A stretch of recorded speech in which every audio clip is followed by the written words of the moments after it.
एफ.एस. Gross नाम का एक अंग्रेज अफसर अपनी पुस्तक में लिखता है कि राजा देवी सिंह के आंदोलन ने अंग्रेजों को पूरी तरह से अंदर तक हिला दिया था। उनको पकड़ने के लिए अंग्रेजी हुकूमत ने दिन रात एक कर दिया था। उनकी वजह से मथुरा के कलेक्टर को अपने क्षेत्र से भागना पड़ा था, मथुरा से भागना पड़ा था। 1857 की क्रांति का बिगुल पूरे देश में बज चुका था और मथुरा और आसपास के क्षेत्र में इसका नेतृत्व किया था राजा देवी सिंह आर्य जी ने।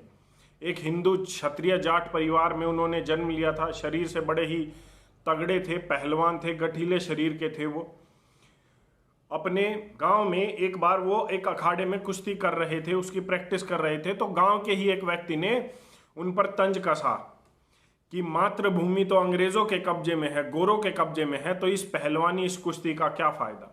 उस रात देवी सिंह आर्य जी पूरी रात नहीं सोए थे और अगली सुबह उठते ही उन्होंने आसपास के गांव के लोगों को इकट्ठा किया और उनको एकजुट किया और अंग्रेजों से लोहा लेने के लिए सबको एकजुट कर लिया, मना लिया। लोग तन मन धन से उनके साथ जुड़ गए थे।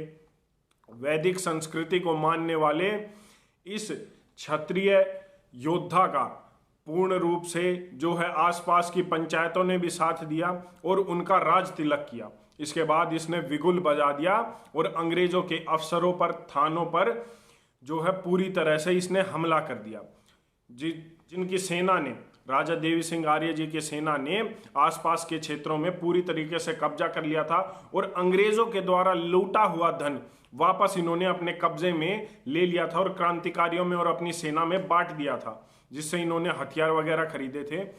और 80 गांव में इन्होंने अपनी हुकूमत धीरे धीरे बढ़ा ली थी और मथुरा और आसपास के 80 गांव में इन्होंने जो है अपना एक छत्र राज कायम कर लिया था, जिसमें अंग्रेजों के घुसने की पूरी तरह से मनाही थी।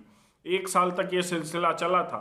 1 साल के बाद अंग्रेजों ने आसपास के क्षेत्रों से छावनियां बुलाई, बड़े हथियार, आधुनिक हथियारों के साथ एक बड़ी बटालियन के साथ, जो मथुरा का कलेक्टर राजा देवी सिंह आर्य जी से छिप कर दुम दबाकर भागा था, उसके नेतृत्व में एक भारी भरकम सेना अंग्रेजों ने भेजी थी। उस कलेक्टर को भी अपना बदला वापस लेना था।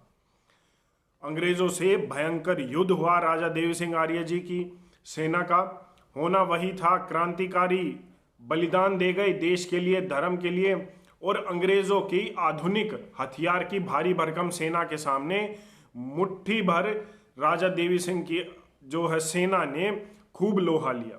एक समय युद्ध में ऐसा आया जब उनके हथियार खत्म हो गए, तब अंग्रेजों की सेना के द्वारा उनको ऑफर किया गया कि वो आत्मसमर्पण कर दे, लेकिन उन्होंने कहा कि ये युद्ध तब ही खत्म हो सकता है जब भारत की मातृभूमि को आज़ाद किया जाएगा अंग्रेजों के द्वारा, वरना ये लड़ाई ऐसे ही चलती रहेगी। और ये योद्धा अपनी पूरी वीरता के साथ अंग्रेजों के साथ लड़ा। इनको बंदी बना लिया गया, इनके क्रांतिकारियों को युद्ध में अंग्रेजों के द्वारा मार दिया गया।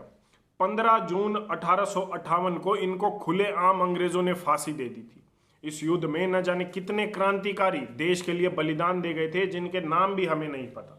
उनकी तो छोड़िए, हमें आज तक शायद अधिकांश लोगों को राजा देवी सिंह आर्य जी का ही नाम नहीं पता होगा, जिन्होंने 1857 के बाद 1 साल मथुरा और आसपास के क्षेत्र को स्वतंत्र रखा था अत्याचारी अंग्रेजों से, उनके जुल्मों से।